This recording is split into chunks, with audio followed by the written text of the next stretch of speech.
What's up, guys? It's your boy C2 from CKEVs.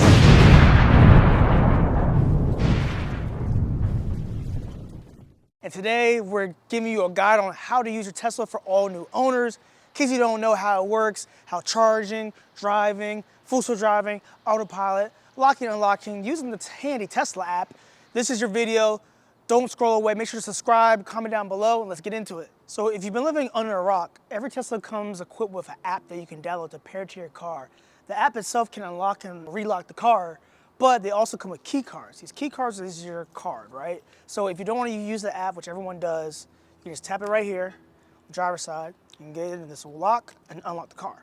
So the app itself is actually really intuitive. You can do a lot of things that you can do in the car, like open the trunk, the front, do climate controls, auto climate controls at certain times in certain areas. There's lots of in the app, but the inside is where it really gets kind of crazy for all y'all new Tesla owners. Come on.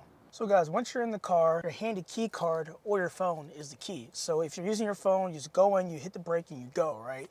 But if you're using key card placement goes right here in the charger, right here in the wireless charging pad, and then you can go. So as you see, there is no start and start button, there's no ignition, it's an electric car. So for Teslas, as soon as you have either the phone key inside the car or the key card on the wireless pad, you can hit the brakes and then you can swipe up and then you can go, or swipe back for reverse. So that's pretty much how you control your gears.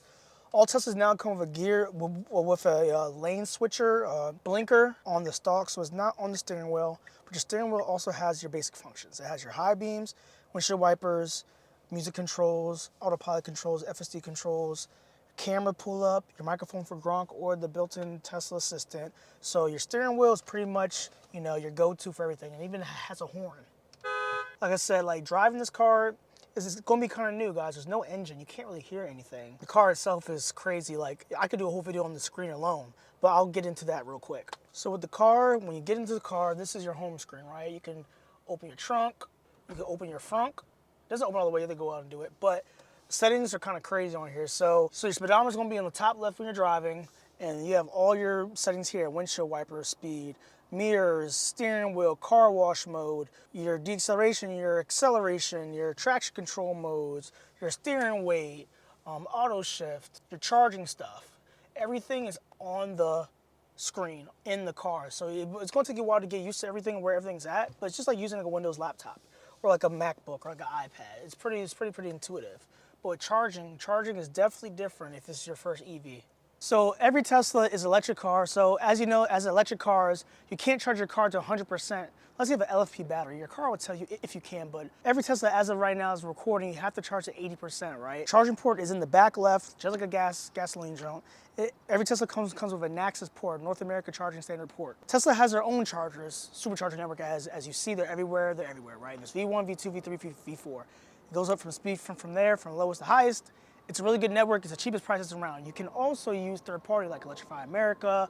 You can use ChargePoint. You can use Blink. There's a lot of third party ones you can use. They're cool, but as a majority, they're a lot more expensive than Tesla ones are in general, guys. So there's DC power and AC power. So a lot of these third party chargers are slower chargers. They use AC power, so they're a lot slower. Those are the drones that you see at movie theaters. You go in, you plug in, it'll charge 6 to 8 hours and it'll be done. So those are leisure chargers. Superchargers that do 250 and above, those are your Tesla superchargers. Those are your Electrify Americas. Those are your charge points that have the supercharging, you know, on there, guys. So most cars, all of them charge about 250 kilowatt speed peaks. As you start to climb up to the higher percentage, your charging speed slows down so the battery doesn't overload. So these cars charge about from between 20 to 80%, about 25 minutes on a good day. In wintertime, it's about 35 minutes. And we live in a hot to cold climate in Maryland. We get all 4 seasons in full force. So it's cool in summertime to know that I have more range than I do in the wintertime. Like, you know, and your range will go down a little bit in the wintertime, but when it's colder, when your tires are inflated, everything is calculated into your range. Make sure you keep an eye on your range in your app or in the car. So these cars are really made to last at least 200,000 miles to 300,000 miles on the original battery. This one is a new 2026 Model Y, so we don't know how long this one will last. Mine is a 2024. I have like about 40,000 miles on it. No major problems so far. Fingers crossed. Can't complain. But these cars are fun to drive, and there's a lot different, guys. So when it comes to home charging and supercharging, it's a matter of what you can afford. Like most people don't have a home charger, like me. I have to go supercharge every couple of days. You know, it's cheap. It's like $15, but that adds up. If you're at your home, your charging may be $50 every month to charge every day from 20 to 80. You know, you never know. So, and you're not using all your battery all the time. But on longer trips, you are allowed to stretch that and go to 100%. But you have to make sure you have to use that battery as soon as you push it to 100% so you don't damage it by having it sitting at a high state of charge for too long. So the car has built-in cooling and heating for the battery to get to optimal temperatures when it comes to driving, heating the car, and when it comes to charging, of course. So you can't manually precondition the car to go to a charger. It just does it on its own. And you have to have it in the navigation, so you can't just say, oh, I'm gonna wake up and precondition my car, hop in the shower, and then go to Wawa to go supercharge. No, like, you have to have the doors open or be in the car, actively go into the charger for the car battery to warm up, which is actually pretty good, but I wish there was a button where you could just hit precondition. So because I live so close to a charger, and I don't have enough time to precondition to charge as fast as I would as if I was driving 30 miles before and just happened to go into a charger. So pretty much when it comes to charging this car, always schedule charging out on a trip later on. So it's like if I know I'm going to here, point A, and I'm at point B right now, I'm going back to point A, I'm gonna schedule to go to the charger before I go home, because that distance and that time that you're using to get back to home or back to the charger will help you charge faster. A lower state of charge equals fasting at optimal temperatures. You do lose battery by preconditioning your car to charge, so it's kind of like you're losing percentage to gain more percentage faster, if that's how you want to put it. It is what it is. These cars are nice, they're awesome. There's a lot more functionality to having a Tesla as well. Let's go and see the back seat real quick. So the backseat Teslas are really, really comfortable, and they're really tuned for you and your kids, guys. You pretty much got your heated seats back here for most models. You got a cup holder back here, and all these are manually fold. The only thing that you can fold with the app are these seats, well, through the screen at least, and there's buttons back here for that as well. The back screen for the car is good for entertainment for YouTube while your kids are back here. There's gonna be a new map update, so you can see the maps back here as well. This can also control the seats back here, so your kids can have a little bit of power, but obviously people can't be in the seat for you to fold them up. So as you see, like if I try my side, I can keep going, but it's gonna stop. See, it stopped me. So the seats won't fold back if someone's in here. It'll recline like it's supposed to, but it won't go too far. As you see, there's a whole 360 panoramic glass on all of them.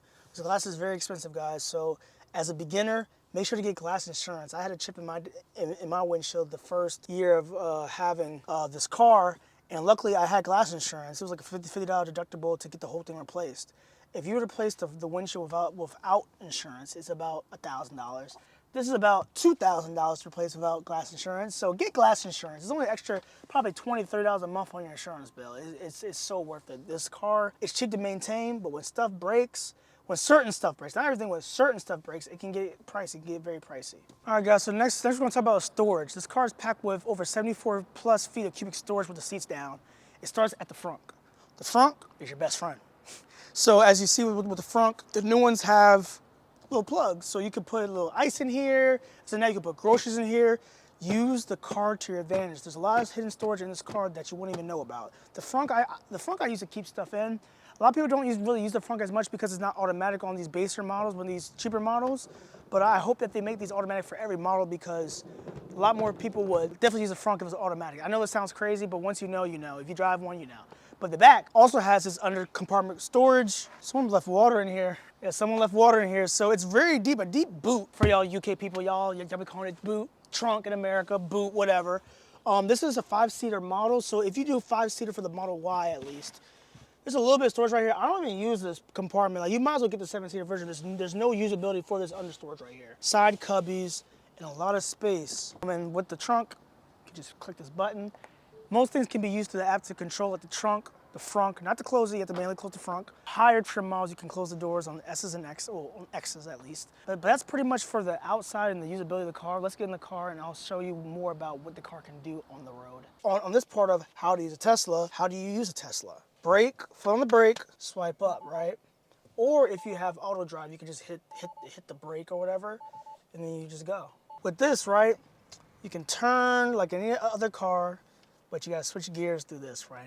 I know it looks kind of corny, kind of like, oh my goodness, you gotta do it this way. There's something called auto shift on these cars. Look, so as you see on the screen, if I hit the brake, switch my wheel to the left, I can change gears without even touching the screen.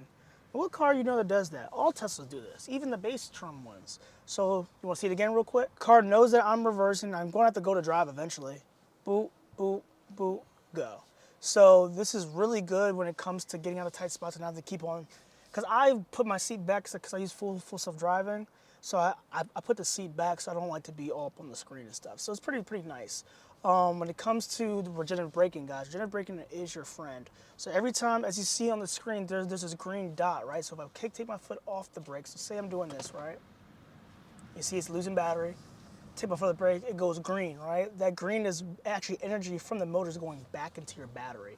So it's actually pretty fun. So let's turn around here. The car itself has auto braking system like any other car, has full self-driving and autopilot and all these nice features. Full self-driving and autopilot are two different things. New cars don't come with autopilot, but if your car does, I'll tell you what it is.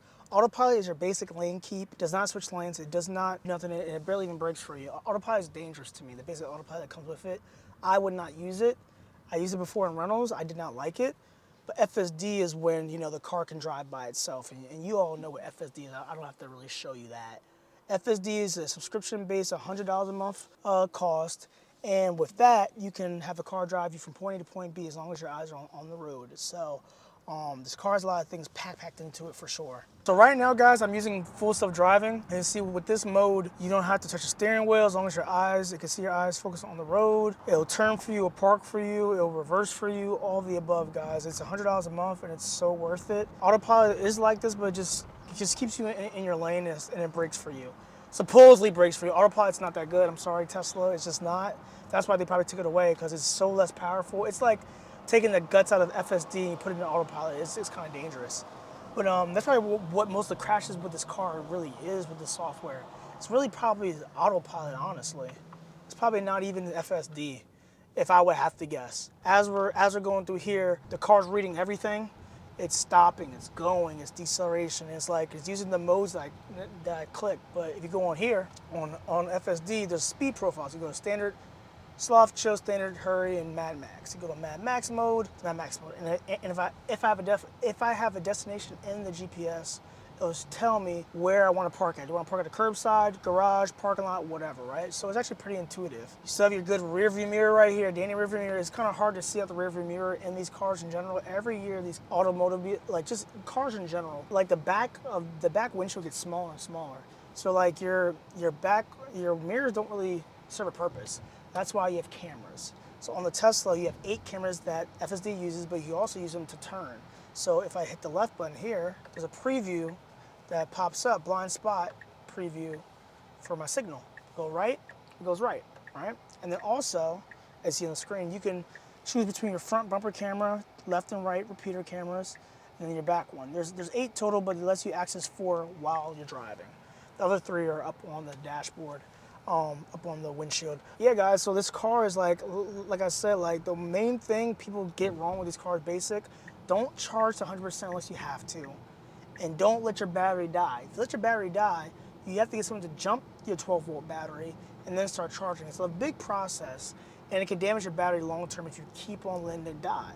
So try not to let your car die. Try to always keep it between 20 and 80%, and make sure that your tires are good PSI, because it'll tell you on the energy app on here if you're lacking range because of this specific reason.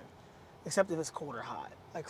Like in Maryland, when it gets cold, it's just cold. That's the way it is. But these cars are hella efficient. They're good price. This is the premium version. We could get an all-wheel drive base version for like low 40s. So it's not terrible if this is what you want. If you have home charging or cheap charging, or not that much of a headache charging, then this is the car for you guys. I mean, you already bought it, so the steering wheel is heated, seats are heated and ventilated. Like, it's a really good luxury experience for the price of a high trim Toyota. You feel me? So right now we're just driving, and we're gonna put it back in. The comfort of these cars is one out of a million. I'll tell you that. It's very, very rare to get a car this cheap and have it be this nice. Every year, Tesla tweaks these cars between refresh years, and it makes it really, really, really better for us, because I had the 2024 Model Y. I pretty much the last one before the refresh. So my car is the most sturdiest out of that body style, right? So when this body style is about to be over with, I'll probably grab one, because they're supposed to do. It's kind of like getting an iPhone 5S and not an iPhone 5. So you want to get the last of that body style to get the best, bang for your buck, and the best comfort and things iron out. But yeah, like there's nothing this car really can't do. Soon enough, every car will have 14.3, you know, more features, more usability with FSD. But the future of these cars is autonomy. So we're hoping that, I mean, right now they're using hardware for these robotaxis across America, but we're hoping that one day our cars will have that unlocked for us, at least for us to fall asleep. I'd love to fall asleep behind the wheel, you know, or even text behind the wheel, you know. It doesn't have to be like straight on naps. Maybe there might be zones somewhere where like, okay, on this freeway you can use unsupervised, you can close your eyes because of these conditions, or because the road permits it, or because the traffic is clear. I wouldn't want to drive any other car. Once you get an electric car, you can't go back. Gas prices are high right now. They're over $4 everywhere. Electricity hasn't really gone up. I probably spend like $200 a month on charging, $200-300 a month on charging. And if you gas up $60 each time, twice a week, that's a little bit more. Make sure to always precondition your car in the wintertime, heat it up before you go in so you can get the best range. And also, always use the car's navigation. Even if I know where my mom's house is at, right? I still put it in. Like I always catch myself putting it in because I want to know what percentage I'm going to arrive at. That's the key. Always use the GPS. It's your friend. And if you use FSD, you have to use the GPS to get to where you need to go anyway. So GPS is your friend, and it'll always tell you how much state of charge you have and how much state of charge that you're going to end up with when you get there. So it's really rare to run out of battery with this car, especially if you keep it above 20%. And the thing about this car, software updates are so frequently, so every year your car won't be the same when you give it up versus when you got it. There'll be a lot more intuitive tweaks, a lot more AI stuff, of course, UI stuff, and a lot more stuff. Maybe we might get steam on these base models. Who knows? One thing I do know, Tesla listens to the customers, and they said we want the turning stock back. They said that we want a car that can go 300 miles, be efficient, and not break down, and they delivered it, guys. Welcome to the Tesla family. This is your basic guide to how to use it. There's a lot more to it. Yeah, guys, want to thank y'all for watching. Make sure to comment down below, subscribe. This is Cameron from CK EVs. I'm out.